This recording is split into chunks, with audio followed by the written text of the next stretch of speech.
영상을 영상을 얘도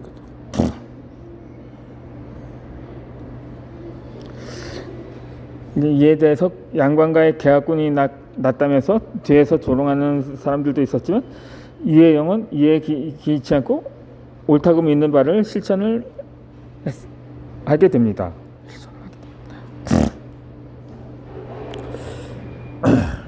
그러던 중에 일본의 사수로 을미사변이 일어났고 강제로 단발령을 내려서 상추까지 자르게 하다 반일 감정이 극도로 높아져서 전국에는 이병이 일어나기 시작을 했습니다. 그러자 이혜영은 일본은 조만간 우리나라를 삼키고 말 것이야.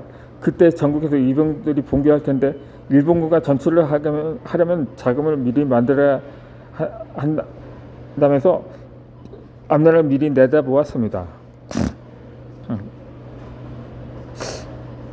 이혜영은 개성 인근의 선생의 인삼 씨앗을 뿌렸습니다.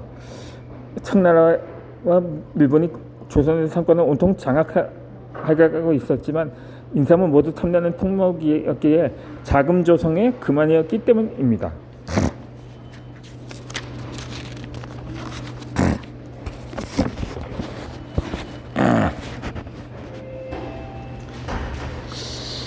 한 번에 젊은 아이는 어찌할까요?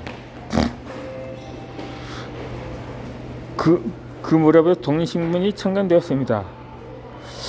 이 신문이 실린 사설을 읽고 이혜영이 쓴 소년 30세라는 시는 그가 무슨 생각을 하고 있었는지 생생히 보여줍니다.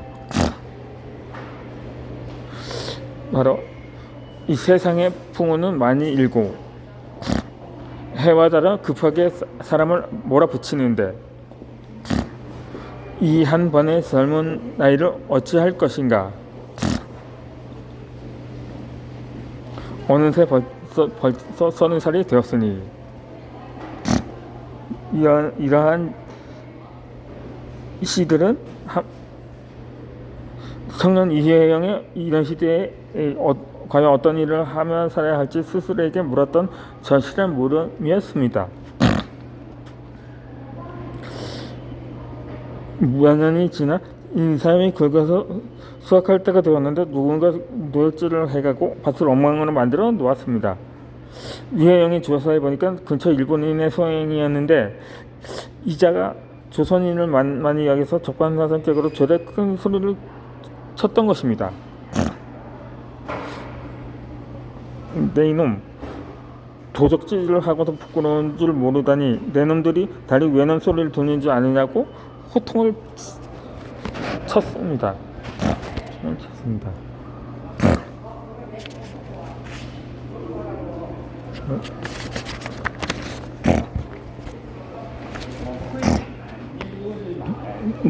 이혜영은 일본 큰애 화를 내고 법정에서 재판을 하여 이겼습니다. 이 소문은 널리 퍼서 왕이었던 고종에게까지 들어갔습니다. 그러니까 고종은 과연 백세 이행복의 후손답다며 극찬을 했던 것입니다. 이렇게 당시 고종은 왕위를 비명에 이른 후에 일본이 한이 맺힌 것이 많았던 상황이었기에 이혜영을 불러서 벼슬을 주고자 했습니다. 그러나 그 벼슬에 생각이 없고 자유로이 움직이며 일본의 차에 대응하고도 했던 이혜영은 그 벼슬을 사양했습니다. 일제는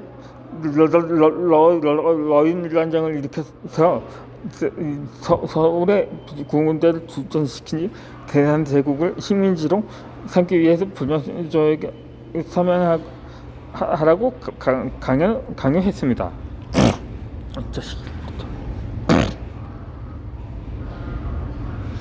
무슨 일이 있어도 조약 체계를 막아야 한다면서 그렇게 한규설 대감과 상의해서 공안으로 막아달라고 하면서 자신은 궁박해서 백방으로 노력하겠다고 했습니다.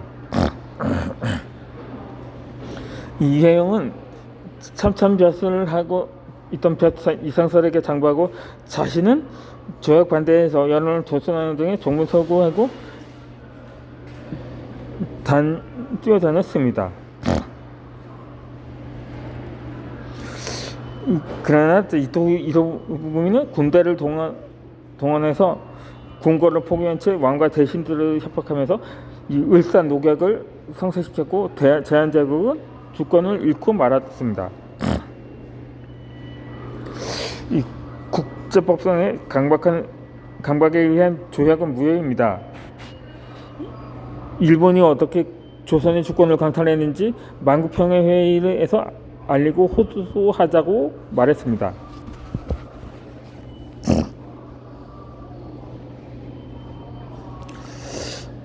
좋은 생각입니다. 이 세계 이목이 집중되면 함부로 조선을 침략하지 못할 것이라고 맞장구를 쳤습니다. 그렇게 이혜영과 동지들은 헤이그에서 열리는 만국평화회에서 고종의 특사를 파견할 계획이 세웠습니다. 일본의 감시를 피해서 고종의 신상을 몰래 받은 3명의 특사가 파견되었습니다. 그러나 일본의 방해의 뜻을 이루지 못하다 원통함을 참지 못한 이순 특사는 결국 자가를 하는 것으로 항거를 했습니다.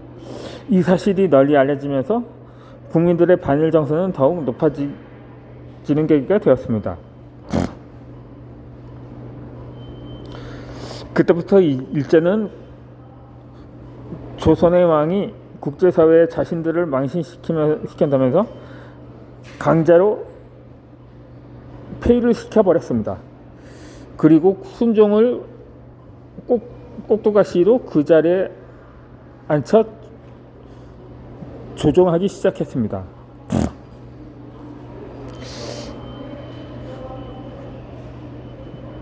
국권을 회복하면 지금으로부터라도 우리의 힘을 기울여야 한다 합니다. 정치뿐 아니라 교육, 문화, 경제 등 각 방면을 함께 진행시켜야 한다면서 이혜영이 학감으로 있던 상동청년학원 교사들을 주축으로 독립운동 결체체인 시민학의 탄생을 하고 그렇게 연설을 했습니다. 그 무렵에 안창호와 신채우 등 독립지도자들이 대거 참여하면서 신민회는 빠르게 성장하였고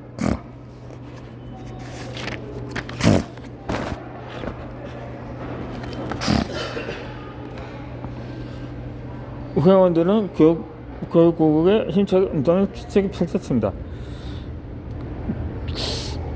그 무렵에 평양의 대성학교와 정주의 우수학교 등 전국에 100개에 가까운 학교를 세우고 교사들을 파견해서 망해가는 나라의 새 기운을 불어넣기 시작을 했던 것입니다. 같은 시기에 이혜영 일가는 마주를 망명하면서 무장 독립군을 양성하기 시작했습니다. 그때가 1907년도로 일제는 급기야 대한민국 제국의 국제까지 강제 해산시키려 이에 항거하에서 전국에서 이병이 일어났지만 무기도 조직도 허술하기만 했기에 그대로 무너지고 말았던 것입니다. 그러자 이 심의회에서는 해외에 독립군 기지를 만들고 현대식 무장 독립군을 길러낼 계획을 세우게 됩니다. 결국 한일 합방이 아니고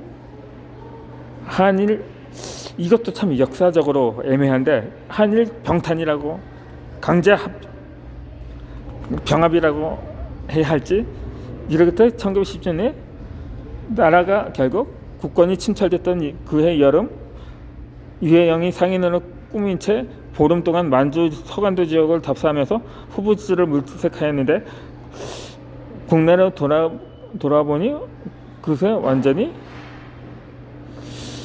그 조약은 이루어져서 조국은 식민지가 되어 버리고 말았던 것입니다. 결국 이회영은 형제들과 함께 만주로 떠나자고 제안을 했습니다. 외적 치하에서 구차히 생명을 도모하지 말고 만주로 가서 독립군을 길러냅시다. 이것이 외적들에 대항해선 백사 이양복의 후손된 도리일 것이라고 말하기도 했습니다. 그렇게 이 여섯 형제는 논의 끝에 모두 뜻을 모아서 일제가 눈치채지 못하도록 비밀리에 신변을 관리하다 보니까 집과 땅을 싸게 처분해야 했지만 어쩔 수가 없는 일이었습니다.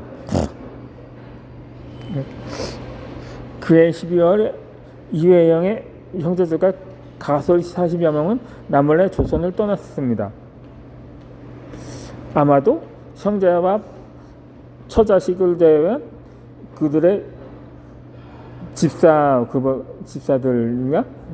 하인들까지 포함을 했을 걸로 사료가 되는데, 그렇게 국경을 넘어서 눈모나 속으로 마차를 타고 끊임없이 달린 끝에 이 횡도천이라는 곳에 도착을 하게 됩니다. 그곳은 석주 이상룡과 일송 진동상 등의 안동 유학자 일가들도 그곳에 쏙쏙 합류해 왔습니다. 이 독립운동은 상놈이나 하는 짓이라고 선전해왔던 일제는 조선 명문가들이 대거 독립운동에 참여하다 할 말을 잃게 되었습니다.